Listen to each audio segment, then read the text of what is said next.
Hi, welcome to Quilting with Lori. Today I have a fun project for you. I do want to apologize up front for my stuffiness. I have some allergies, some severe allergies that I'm dealing with.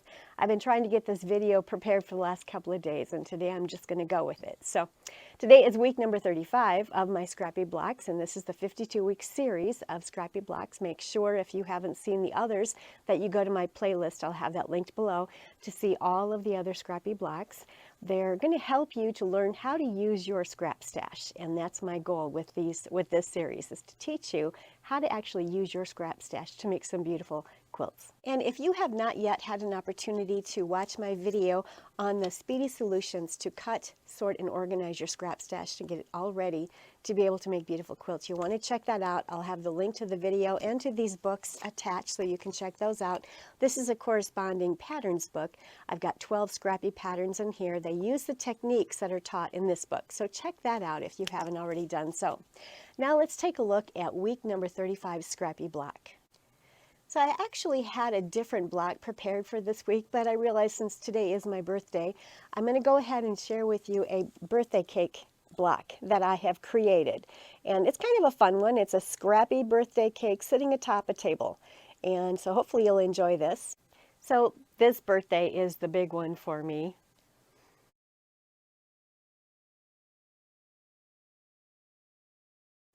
But I want to share with you this birthday cake block because all of us have birthdays, and so let's make a block that we can maybe make into a table runner or a placemat, and we can use it for whoever happens to have that birthday in our family. So let's see what we need for this block. Here is the little block, and I have some striped scraps down here that I'm using as the tablecloth for the table itself. Here is the Scrappy cake, and I do have some applique pieces that you'll see for the icing on this cake, and then of course the candle and the flame. And you'll find that there is a PDF attached with the instructions, and there's also a PDF for the candle, the icing, and the flame. And I'm using fusible applique for this block here, but it does have the 1/4-inch seam allowances if you like to use needle turn applique. So that's totally up to you. If you're using fusible, which is what I'll be doing, you'll be tracing right on the dark lines and ignoring this 1/4-inch seam allowance. But if you do plan to use a needle turn applique, then of course you're going to want that 1/4-inch seam allowance when you're tracing, because you're going to be turning under all of the seams when you do your needle turn applique. So let's take a look at what else we need for this block. And your instructions will give you all of the details. And you can make this block in any color combinations you want. I've used a bunch of the lights, or they're pretty much whites, for my background on this block. I've got a lot of different blues here that I have pulled that we can use for the table cover. I've got a lot of warms and kind of some brights Scrappy brights that I'm going to use for the cake itself. I have a scrap that I used for one of the flame for this particular block. Here is an orange scrap that I used for the candle itself, and I have enough to make the second block. And here is the 6.5-inch square that I used to cut out all of my icing, and I'll not have enough with that, but I'm going to go ahead and use this one. So I'm going to make this second block with these today, and it will end up looking like this, and we'll be doing some applique. I'll teach you some fusible applique on this technique. Basically what I pulled for this block, it's all 2.5-inch squares is what I pulled, except for the big square, which I used to cut out all of these icing elements. But everything else was simply a 2.5-inch square. On the back of this PDF, I do give you a sample idea on making a table runner. It might be a neat idea for you to create 2 of these blocks, and then this is simply a 4-patch, and I give you the information in here, and then put it together as a table runner, and then when you lay this on your table for the birthday party for your loved one, you can put the cake right here on that 4-patch, and it won't hide the birthday cake. So that's just something that you might want to consider. So now let's take a look at how this block is going to go together. So here I've laid out all of the elements to this, all the squares actually for this block, and it's basically 6 rows of 6 They're all 2.5-inch squares. I've got the white background here. I've got the table cover right here and the cake itself. I am going to sew, I'm basically going to web this block together. And once that's completely webbed together and pressed and squared up to 12.5, then I'm going to cut out my applique elements and I'm going to attach the candle, the flame, and all of the icing. And we'll show you that. Just as a review, when I web my blocks together, I start up in the top left and I place the first square on the second row on top of the square in the first row, bring it to my sewing machine and stitch. I come down and finish those first 2 rows, and then I will add row 3 to that. Then I'll add row 4, then row 5, then row 6. And they'll all be webbed together by a thread. Then I'm able to actually finish sewing the rows together. And I'll show you that here.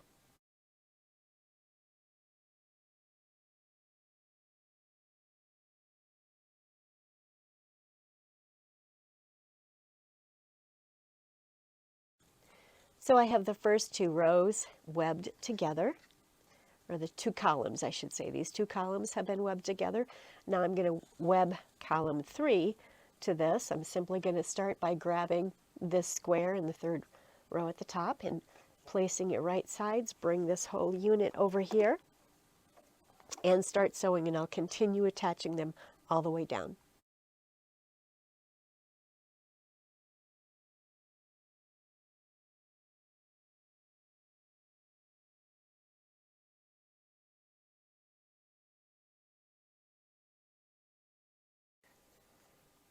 I have the block put together. So basically it's 6 rows and 6 columns of 2.5-inch squares. The 2 top rows are the light backgrounds and they continue down the sides of the cake. The cake is made up of 12 2.5-inch squares, and then the tabletop is 6 2.5-inch squares. Now what I'm going to do is get the applique elements ready for the candle and the flame, as well as the icing, that we'll be putting on our cake. You're going to want to grab your PDF, which is attached in the description box. Make sure when you print this PDF that you print it at 100%. Oftentimes, printers want to default to a fit to page, or they'll decrease the size of the PDF, and then your elements won't be the right size. So make sure you print them at 100%. I am using a lightweight fusible interfacing. It's paper-backed, and you can use any paper-backed fusible interfacing that you have. What I'm simply going to do is lay this over the top of the elements here and trace the number that I'll need. I'm going to need 1 of these candles. I'll need 1 flame, so I'll trace those on here. I'm going to need a total of 16 of my icing to go around my cake. If you'll notice here, we have icing hanging down the tops of each row of these cakes, and then at the bottom the icing is, I flipped it so it's facing up around the bottom of the plate. So you're going to need a total of 16 icings. So trace 16 of your icing, 1 flame, and 1 candle onto the paper side of your element. So I'm going to do that now. I've traced these elements in grouping, so I have 16 of the icings grouped together here, and I have 1 candle and 1 flame here, and I'll simply cut them out loosely around their edges and then place them to the wrong side of the fabrics on which I'm going to fuse them, and then I will cut them on that drawn line once they're fused to the back of the fabric. Here you'll see I have fused them in grouping, so this is the wrong side of this 6.5-inch square, and I have fused all of my icings on there. So 16 icings are there.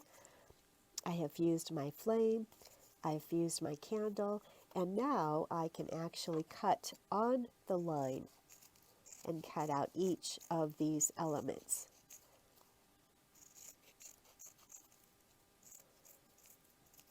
This is a dull scissors here.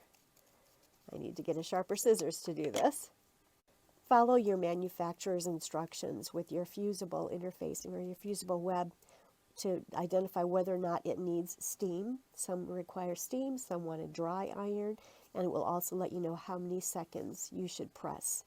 And once they're cool, then you can remove the paper back from the back of the element, and that candle is now ready to stick onto the cake. And I'm going to go ahead and cut everything out, and then I'm going to place it on my block where it belongs. I'll show you that here in just a second.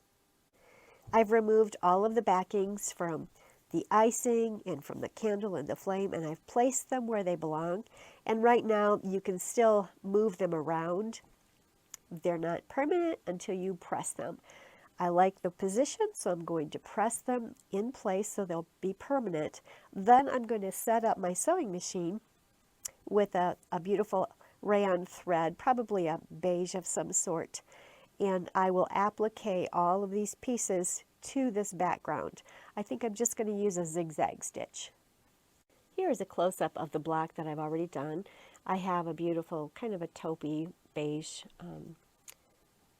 thread, a rayon thread that I'm using for the applique purposes. And I'm starting here in the center of the candle, going around the candle, coming back down, and then going around each of the icings and coming back to the starting point.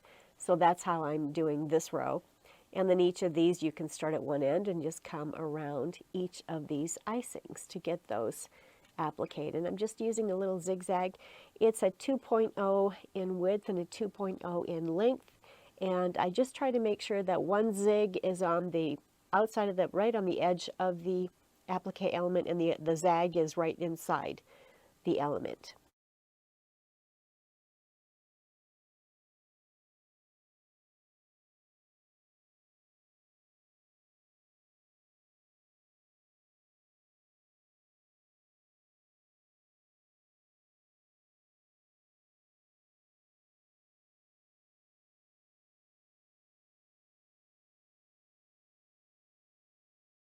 Once your block is complete and you've got all of the applique done, then make sure that you press the block and get it squared up. On this block you'll see that I pressed all of these rows down, but I pressed each of the columns here back and forth. So this was pressed this direction, this row was pressed this direction, and so forth. And then I just pressed the whole thing down toward the bottom as I finish that. So go ahead and press it whatever way works best for you, but that worked best for me. Make sure that you pull off your PDF of the pattern. Maybe you'd like to make 2 of these blocks and make a center 4 patch so that you can make a beautiful table runner for your family's birthdays. I hope you've enjoyed the block today, and again I apologize for my stuffiness. I am suffering from some severe allergies and I'm struggling here, but I just wanted to make sure you got this block. It's a great block for week number 35. Wanted to let you know also that I will be constructing a quilt as you go of our the first 26 blocks that we have created in this 52-week series. So I will be doing a video for all of you on the quilt as you go, on how to construct the quilt itself using 26 of the, actually it'll be 25 of the blocks. So stay tuned for that. Just a reminder that this week there is a PDF attached in the description box, not only for the instructions, but also for the it's a PDF of the elements that you're going to need for your applique. So don't forget to save or download both of those. And until next week, happy quilting.